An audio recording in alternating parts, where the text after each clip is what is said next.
In this video, I want to cover a few key points when it comes to counterpoint and writing with contrary motion. So contrary motion is just speaking of lines that move in opposite directions of one another, and it's a key element of counterpoint. With counterpoint though, you don't always have to go in contrary motion. Sometimes you can follow the lines, or have the lines move in similar direction, or have one line stay the same and have one move up or down.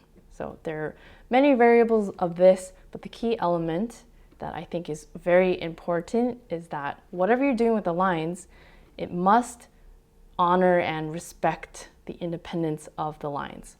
So for example, if you had one very simple, let's say, figure, very simple, 3 notes going up. If you add another line right below it and say that you're following the same motion up, so going in similar motion, you do hear 2 lines, but it's not as clearly defined as something like this, where the second line is going in the opposite direction. So now it sounds a lot different because obviously we're landing on a different point, which changes the harmony. So you always have to keep the harmony in mind, or whatever harmony that you intend to write in mind. So say that you don't want to end on this dissonance. You might try it from a different point. That may be your solution, or something like this, where it's a combination of contrary motion first and then similar motion. With this, I find that you can hear both lines clearly, but it's a good compromise because I like landing on the 6th rather than on this 3rd. So as you can see, these are based on choices that combine what you want to do with harmony, voice independence, and just stylistic preference.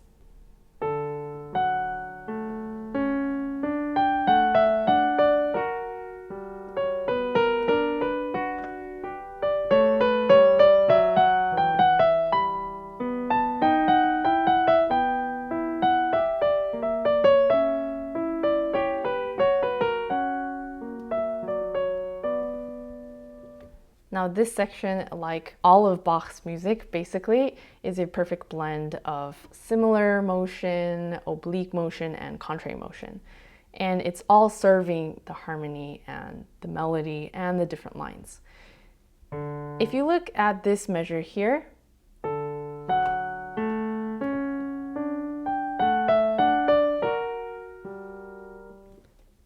in the first half of the measure, everything is moving in similar motion, so all upwards, except for this held bass note here.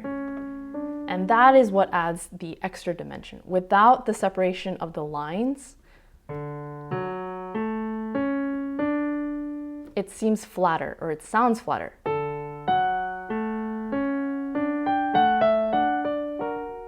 Because this all sounds like it's moving in the same direction, whereas with just the difference of one note being held, actually 2 because the A is also held,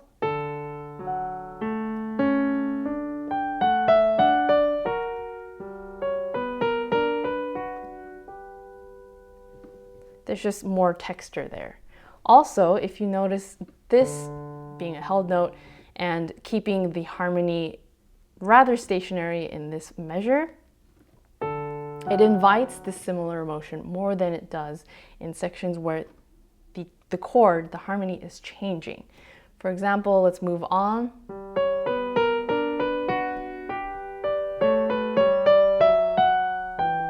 Here, now we're moving into an E minor chord. And going into that, it was this beautiful contrary motion that was very seamless. I'll do that again.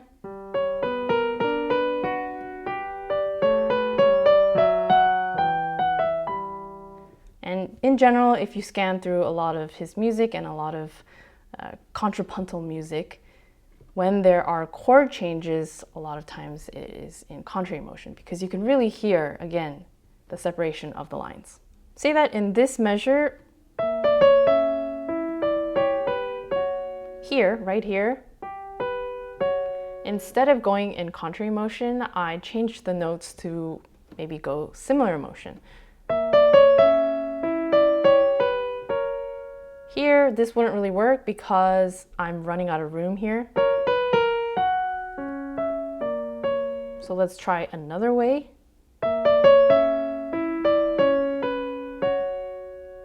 Here is a perfect example of what not to do. So first of all, we're going in similar motion to a chord change and also similar motion to a perfect fifth. And as you can hear,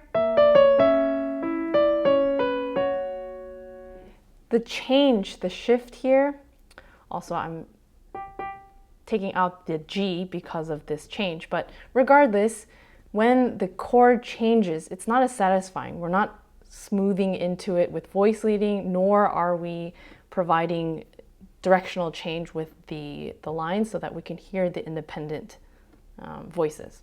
So, double no.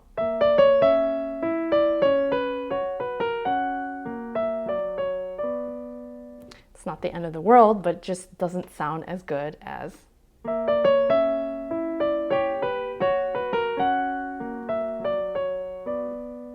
that.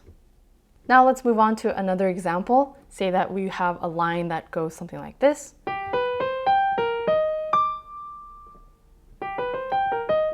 And we want to create a line that goes in contrary to this. First, I would identify the harmony. For this one, I see it as C major 7 going to E flat major 7. So I'm going to keep those chords in mind when I come up with the line for the left hand. First, I will choose the starting point. So basically an interval that I'm going to start with. Say that I start with a perfect fifth. So the rest of this line in the left hand will just pull from this chord for now. So a very simple approach is just to choose the next inversion. I'm just playing directly the notes from that chord. So let's see what that sounds like. Great, I can hear the separation. This is our first starting point. Maybe the next starting point we want to try out an octave. So same thing for the last three notes. We're going to pull from the E flat major chord because that's the harmony we have in mind. So starting from here.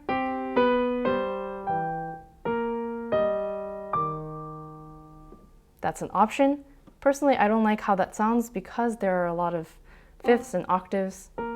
And even just hearing this, we hear less of the separation between the notes as, say, another option. Instead of going contrary motion here, let's go similar motion upwards. So those are our starting points. And this works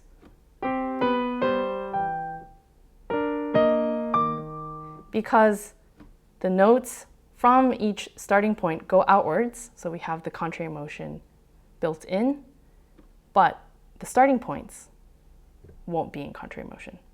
So again, that sounds a lot better than this, in my opinion. Let's choose another starting point, say a minor third. Again, what I'm doing here is I'm just pulling notes from the major 7th chord. And since I liked how it sounded from D and B flat, I might try that. And I'm happy with that. So this is the type of process I might go through when writing something that is going in opposite directions, this way or that way. Whatever it is, there is a balance between fully being contrary motion all the time and having some oblique motion and similar motion. I hope that made sense. I hope it was interesting to you, and I will see you in the next video.